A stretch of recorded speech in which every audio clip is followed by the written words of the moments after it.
நேற்று சனிக்கிழமை ஆஷாட நவராத்திரியோட 10ஆம் நாள் 9 நாளும் நல்லபடியாக வாராகி அம்மனுக்கு வழிபாடு செஞ்சு முடிச்சாச்சு. நேத்திக்கு கலசம் விசர்ஜனம் செய்கிறதுக்காக காலையிலேயே பால் மட்டும் நிவேதனமாக செஞ்சு வச்சுட்டு அம்மாவுக்கு ஆலம் கலக்கி டிஸ்டிக் கழித்து போட்டாச்சு. கலச தண்ணியை வந்து செடியில் ஊற்றிட்டு வீடெல்லாம் தெளித்து விட்டுட்டேன். தேங்காயை வந்து சமையலுக்கு யூஸ் பண்ணிக்கிட்டேன்.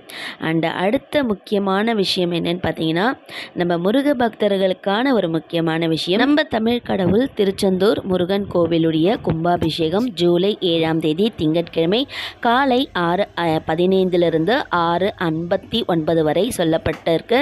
இந்த நாளில் நாம் வந்து கோவில்களுக்கு போக முடியலனாலும் நம்ம வீட்டில் இருக்கிற முருக பக்தர்கள் எல்லாருமே முருகப்பெருமானுக்கு அபிஷேகம் ஆராதனை செய்து நம்மளால் முடிஞ்ச வழிபாடை நம்ம திருச்செந்தூர் முருகனாக நினச்சி நம்ம வீடுகளில் வழிபாடு செய்யலாம். இது வந்து டிவிலையும் லைவ் டெலிகாஸ்ட் போகும். அதையுமே பார்த்து நம்ம ரசித்து நம்ம முருகப்பெருமானை வழிபாடு செஞ்சுக்கிடலாம்.